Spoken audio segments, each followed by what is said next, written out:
segundo na yung saglit lang, pikit lang mata mo. Sa bawat isa sa atin, kung pwede mangyari yun. Tama po ba? Yes. Dahil sino dito yung may edad 50 pataas?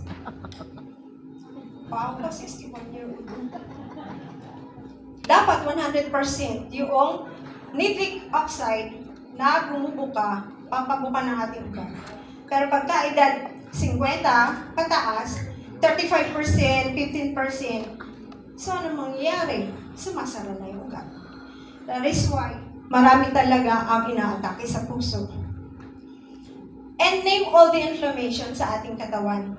Ang lahat ng inflammation sa loob ng ating katawan, chronic inflammation, ay hindi natin nalalaman until na magkaroon ng sintomas.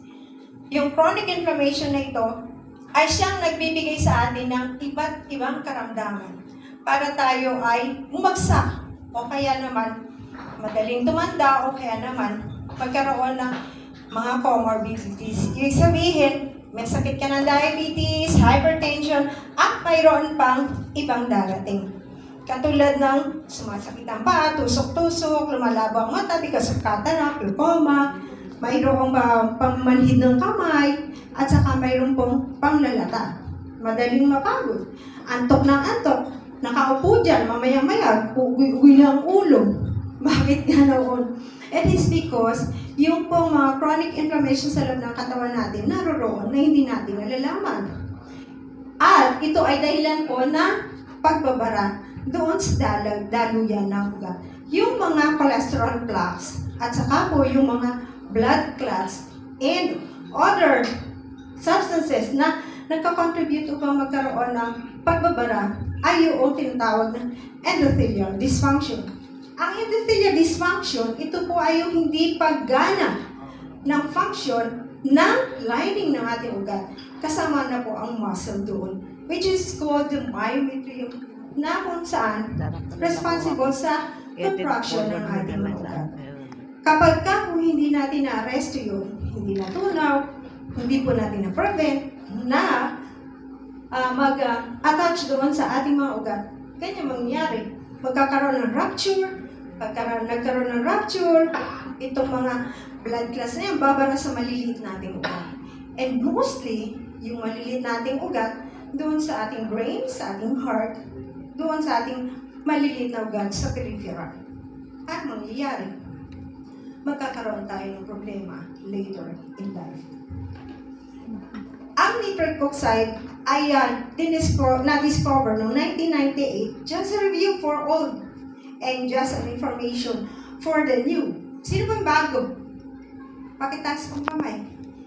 Narinig na po ba ninyo ang nitric oxide? Dito pa lang po. Okay, thank you. Yun po ay yung molecule tinatawag na miracle molecule. Ito po ay na-discover noong 1998 na magagaling na tatlong scientists, US scientists, na ginawa ng mataas na award sa medisina. At ito ay napaka-importante compared sa oxygen, sinasabi nila sa mga studies. Dahil, kaya natin 5 minuto, walang oxygen, pero ito, ilan lang? 5 seconds. Hindi natin kakayanin, tigok na tayo. Bakit nga po? Kasi masasara yung ugat eh. Pag nagsara ang ugat, kahit gaano karami ka ng oxygen, mamamatay ka agad. Nakuha natin yun? Kahit bombahin mo ng bombahin ang oxygen ng pasyente, kung sara na ugat niya, wala rin mangyayari. Kapag ka ang pasyente inatake sa puso, kahit saan ka damakmak na oxygen ang ibigay mo, hindi pa rin magkakaroon ng magandang sirkulasyon at hindi masusuplayan yung nabarahan na ugat. Kaya, mas magandang maraming nitric oxide sa body natin to achieve peak performance. Next. Ito po yung sinasabi ko sa inyo, sa loob ng ugat, doon napoproduce ang nitric oxide. Kaya pala, dahil doon sa loob ng ating mga ugat, maraming nitric oxide, kaya kapag tayo'y tumatanda, bumabagsak ang nitric oxide. Ito yung katotohanan. Dahil kapag na-boost ng nitric oxide, nare-reduce ang risk of plaque building up. Ibig sabihin, pinipigilan niya, pinapababa niya ang pagkakaroon ng maraming bara sa ating ugat. Tingnan po natin, ni-stimulate niya, nitric oxide po yun, ni-stimulate niya yung endothelial function.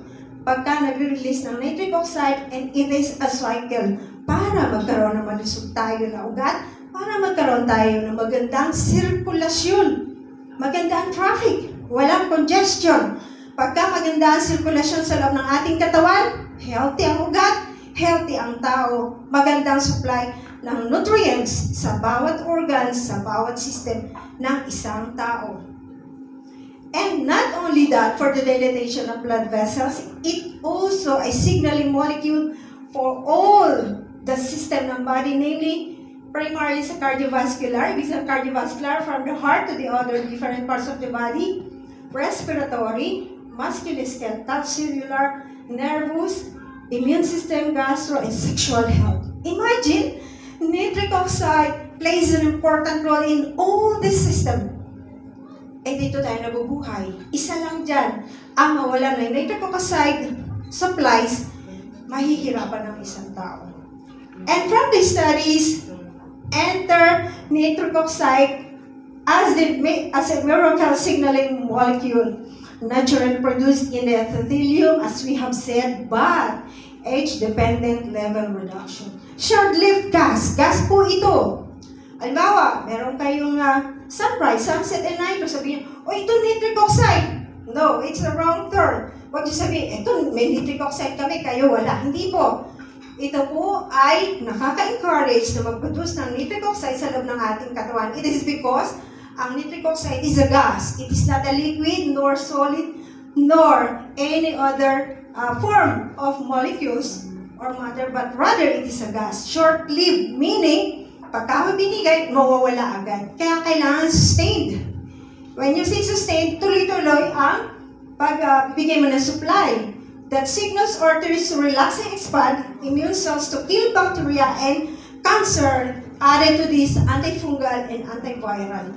Brain cells to communicate with each other, mabilis ang transport of message from one nerve ending to the other. Endothelial dysfunction predicts the heart disease, and the presence of dysfunction is attributable to deficiency of nitric oxide.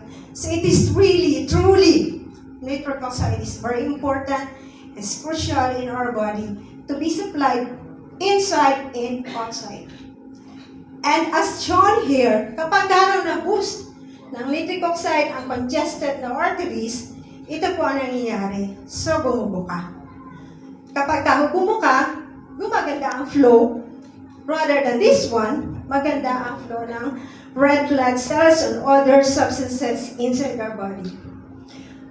Napatunayan din po, yung plaque na sinasabi natin, yung bara, kapag binigyan po ng nitric oxide booster, ay bumababa po yung level ng plaque size. Ibig sabihin, natutunaw. Uy, meron palang paraan para matunaw ang bara. Di mo ba?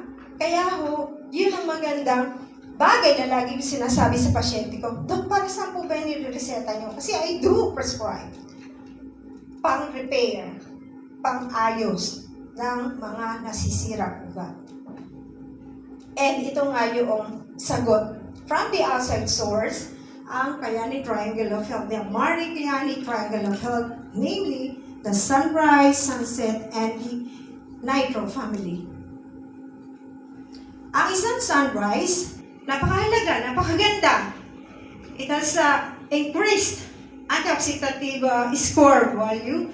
Once siya equivalent na kumain ka ng 6 apples, which is rich in vitamin C, 61 cups of avocado, which is rich in vitamin B, 23 cups of carrots, which is rich in folic acid, which is good contributory for 8% hemoglobin supply. And if we are damaged with the liver, kidney, heart, and other the bone marrow, our hemoglobin or the red blood cells in the body degrades. Kaya nagkakaroon ng anemia yung mga renal patients because kidney is one of the hematopoietic tissue na nagbibigay ng hemoglobin. And folic acid is one of a very good source para ma-increase ang hemoglobin. One sachet equivalent of 5 servings of fruits and vegetables. So, saan pa tayo? So, kapag binigyan mo si bata, si matanda, ng 1 sachet, assured ka, may kinain siyang enough na nutrients. So, that is Kayani Sunrise, stress management, heart health, immune system, joint flexibility, increased energy, digestive health, and brain function. Digestive health. Uminom ka nito ng 2 kung hindi ka nadudumi, mamaya pupunta ka ng CR. Napakaganda po. If not, so gawin mo 2 for this day. Panigurado, punta ka ng CR. Next. And that another is the Kayani Sunset, the world's most potent vitamin E, wild omega-3s, vitamin D, and vitamin A.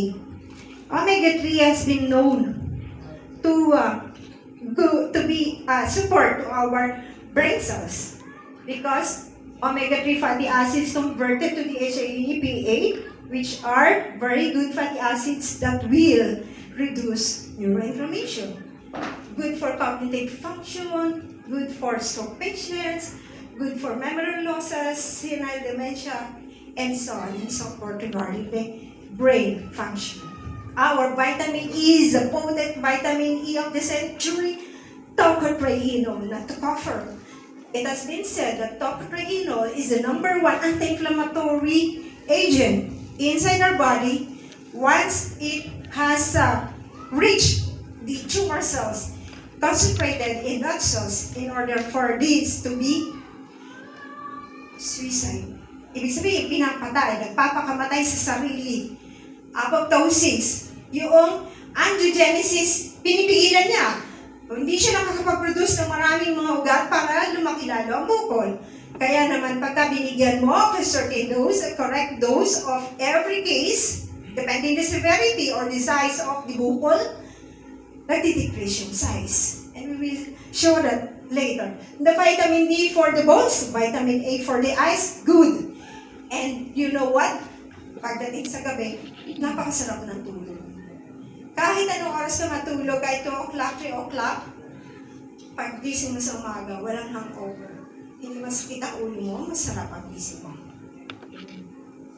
And the sunset, healthy heart, maintain cholesterol, reduce inflammation, improve blood sugar, immune system, mental outlook, skin, and hair.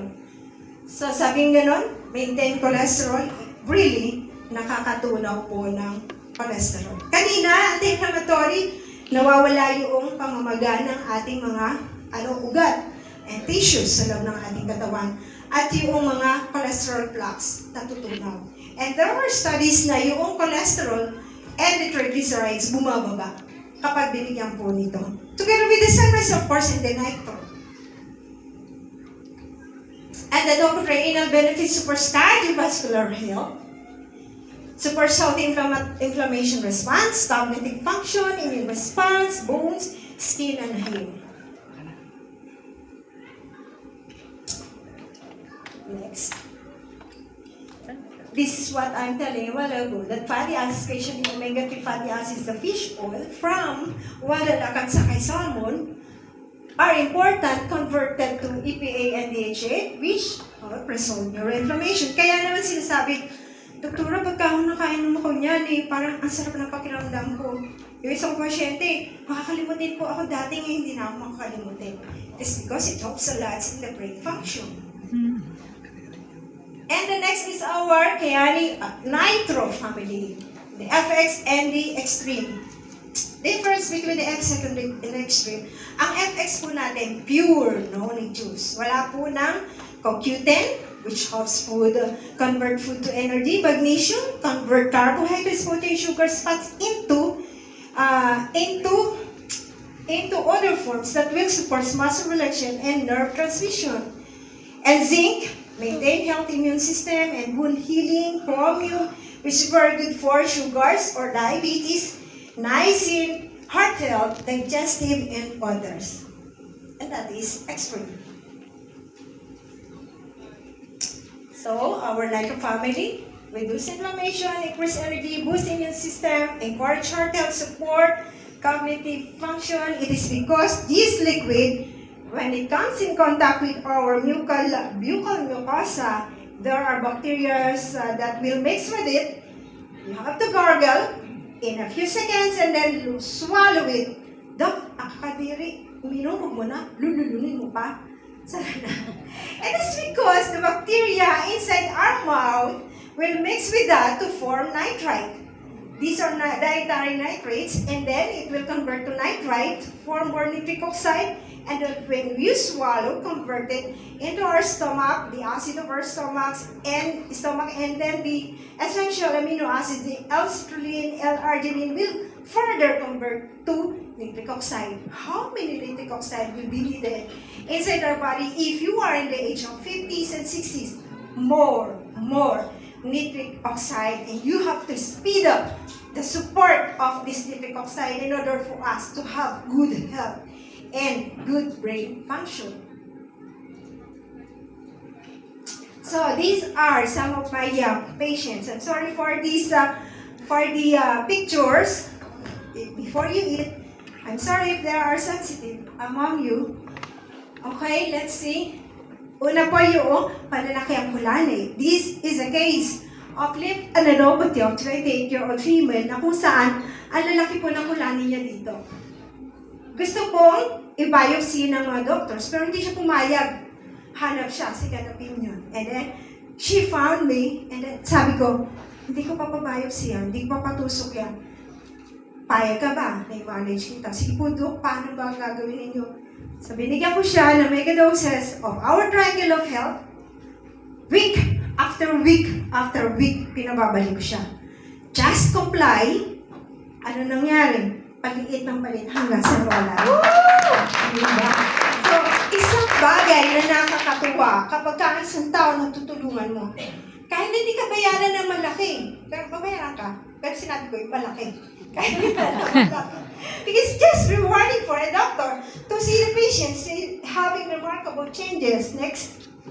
Ito naman po yung napakalaki ng anterior neck mass, goiter. Though it is non-toxic, when you say non-toxic, hindi po increase yung T4, T3, and then decrease TSH, which are for the toxic goiter. Ito ba hindi? Simple goiter lang siya. Pero napakalaki. Talagang malaki. Given medication to Triangle of Health only. And then, dramatically, after a month, tingnan nyo naman. Di ba? Diba tuwa yung pasyente? Maging ako nagugulat nga po eh.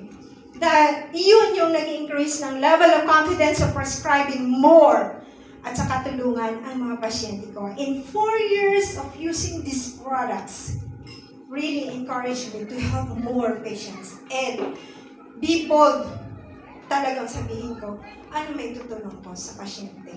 And even to my co-doctors. And here, my favorite disease nga diabetic patients. They said from this study na ang diabetes daw is a vascular disease. When you say vascular disease, ito ay sakit sa ugat. Pag may diabetes ka, ugat ang tinitira. Dahil every time natataas ang iyong blood sugar level above the required amount na kaya ng ating body to sustain yung kailangan ng ating mga tissues, organs, and the system, ay kinakain po unti-unti yung mga ugat natin. Paano paraan? Ito po, 68-year-old female diabetic with poor wound healing. Putol na po yan. Gangrenous na kasi. Talagang puputulin na po yung paa niya. And then pumunta po sa akin, ni-refer na isang pasyente na gumaling yung paa. Yun po ay dead tissue. Sabihin natin nana. Eh, masipag po akong magkalkal niyan. Mahilig po akong magtanggal niyan. Hindi po ako nagtitanggal. Lilinisin ko siya.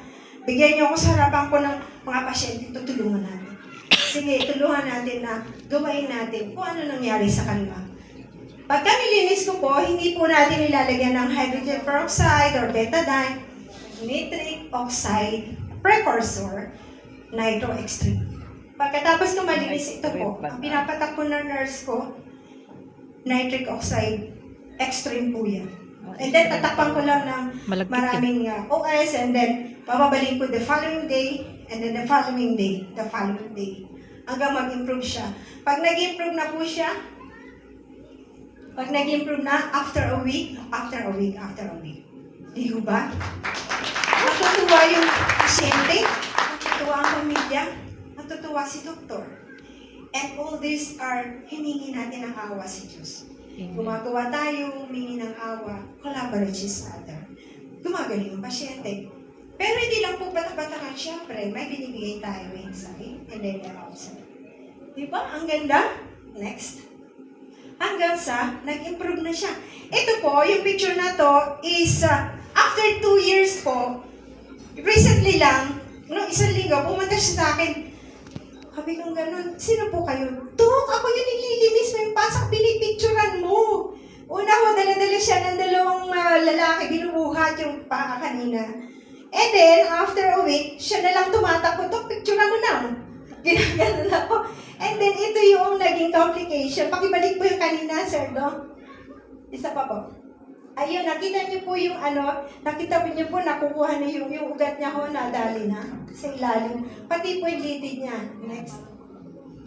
Hanggang sa, ayan na po, nagkaroon ng complication na nahila yung kanyang daliri. Sabi nga, ano na nga ho siya kapuso lang. Next. Ito naman po yung 4-1 healing din of the 64-year-old. Tingnan niyo yung mga edad din niya, di ho ba? Mga edad nila na mababa nitric oxide, diabetic, improve dramatically using Kayani products. Yung po. Next. Ayan na naman, nilinis ko po siya. Araw-araw yan, tinanggal talaga. Purputol na po sila rin, ha? Next. Ayan, gusto ko gano'n, no? Kulay-pula dahil may blood supply na. Imagine yung ating nitric oxide, pag pinatakan mo, bumubuka ang ugat. Pag bumuka ang ugat, maganda yung flow ng nutrients. Next. And then, naging ganyan. Naging ganito. And the last one, ito na po.